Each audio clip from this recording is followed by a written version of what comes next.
Bob Lazar est l'un des rares hommes à connaître la vérité. Il sait beaucoup de choses sur le programme secret de récupération d'OVNI du gouvernement américain. Et il a même travaillé à décoder et à copier les technologies extraterrestres lui-même. C'est en tout cas ce qu'il prétend.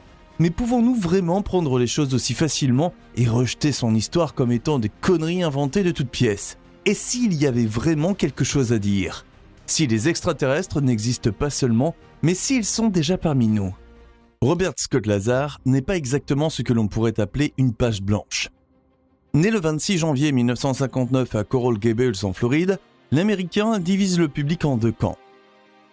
Ceux qui le révèlent comme le plus important dénonciateur d'OVNI de tous les temps et ceux qui le traitent de fou furieux.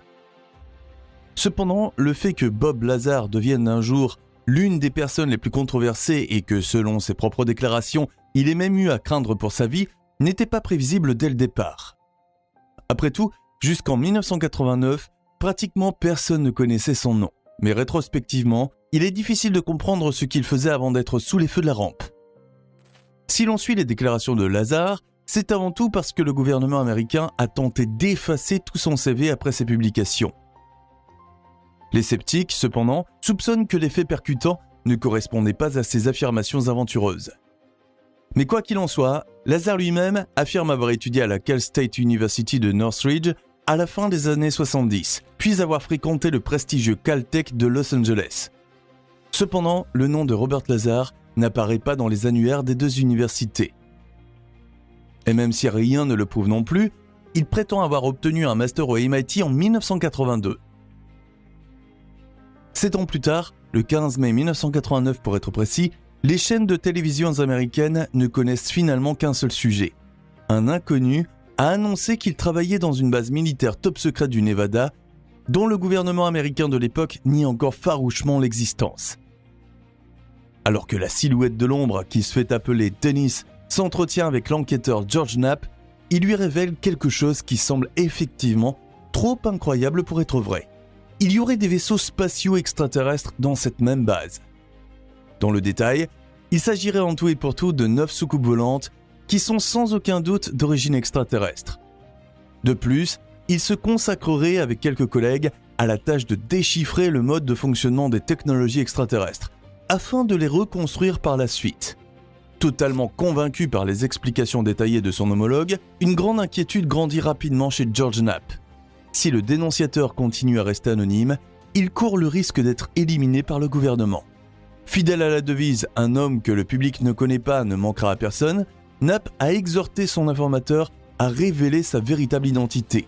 Après une longue lutte contre lui-même, l'initié a finalement décidé de suivre le conseil du journaliste. Et depuis, le monde connaît le nom de Bob Lazar. Des révélations controversées.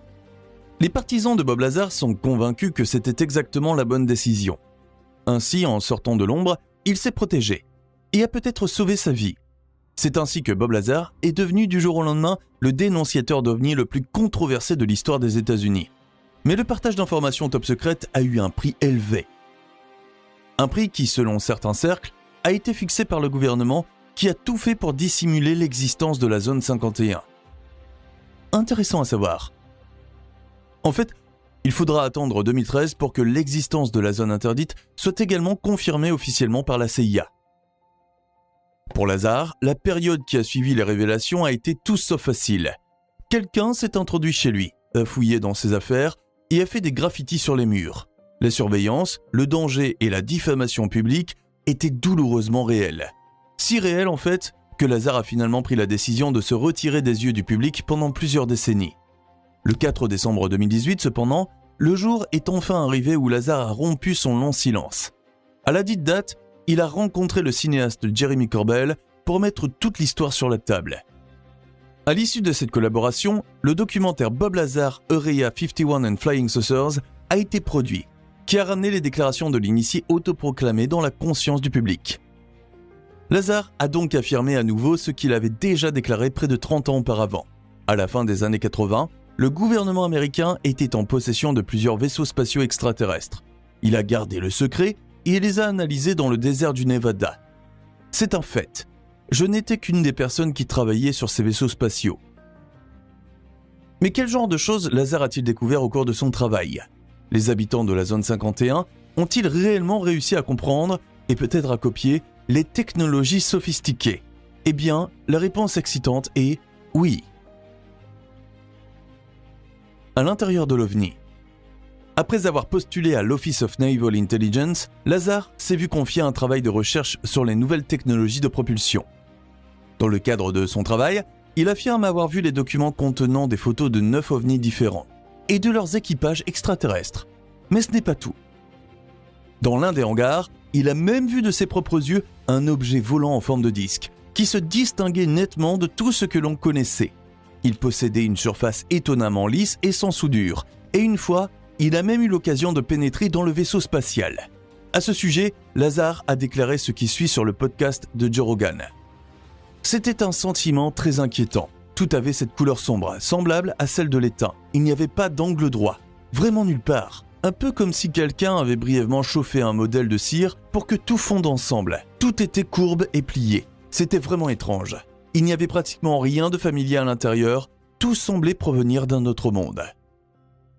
Cependant, l'apparence bizarre des engins spatiaux a également permis de tirer quelques conclusions sur leurs pilotes. Selon le rapport, l'intérieur de l'OVNI était si petit et si exigu qu'il n'était possible de se tenir debout qu'en son centre. Alors que Lazar mesure environ 1,78 m, il estime que l'objet a été conçu pour des créatures d'environ la moitié de cette taille. Lazar ajoute « Les sièges étaient vraiment minuscules. Ils étaient manifestement faits pour quelque chose de très petit, mais à part ça, il n'y avait rien.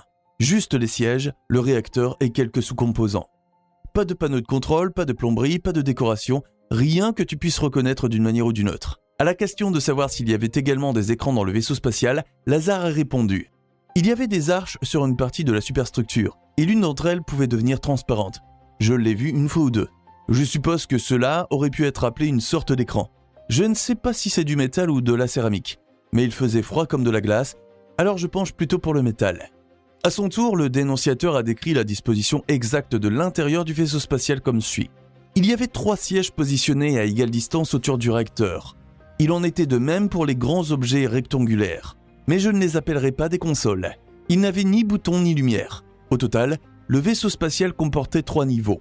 Le réacteur avec les sièges se trouvait au niveau principal. À l'étage inférieur se trouvaient les amplificateurs de gravité. Et directement en dessous se trouvaient les émetteurs de gravité.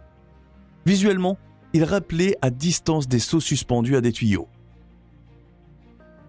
Moscovium. Selon Lazar, l'interaction de ces composants a permis à l'engin spatial de générer son propre champ antigravité. Également appelé antigravité, il s'agit ici d'une force censée contrer la gravité. Bon, avec le petit mais beau hic qu'une telle force n'existe jusqu'à présent que dans la science-fiction. Du moins, officiellement bien sûr. En réalité, le champ d'antigravité du vaisseau spatial aurait été conduit vers l'extérieur via le guide d'onde situé sur le pont. Ainsi, l'antigravité courberait l'espace-temps dans le sens du déplacement de l'OVNI, de telle sorte que le voyage vers d'autres systèmes stellaires serait possible en très peu de temps. Mais quel est le secret qui rend possible le voyage interstellaire dont l'humanité ne peut que rêver jusqu'à présent ? Eh bien, Lazar souhaite l'avoir également découvert au cours de son travail. La clé qui nous fait oublier les gigantesques étendues de l'espace porte le nom de moscovium. Dans le détail, il s'agit d'un élément chimique ultra lourd qui cherche ses égaux. Ainsi, 230 grammes de moscovium seulement devraient suffire à alimenter un vaisseau spatial pendant 30 ans. Pour que cela réussisse, le moscovium serait bombardé de protons dans le cœur du réacteur, ce qui le transformerait en élément encore plus lourd, le livermorium. Dans la foulée, une onde d'antigravité serait créée, mais elle se décomposerait instantanément en antimatière, qui interagirait avec la matière ordinaire.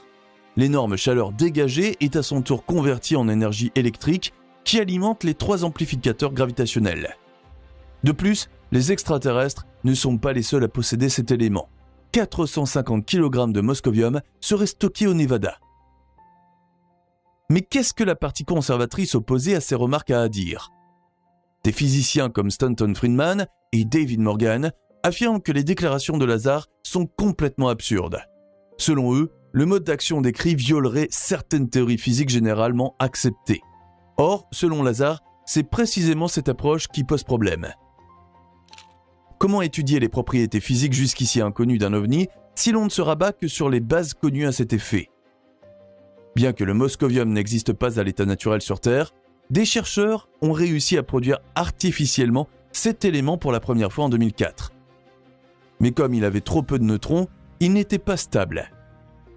C'est pourquoi Lazar a émis l'hypothèse que l'élément pourrait éventuellement exister sous une forme naturelle et stable ailleurs dans le cosmos. Cependant, nous ne connaissons toujours pas d'isotope stable de l'élément que le dénonciateur a mentionné dans la description de l'engin spatial. En fin de compte, une fois de plus, une question familière se pose.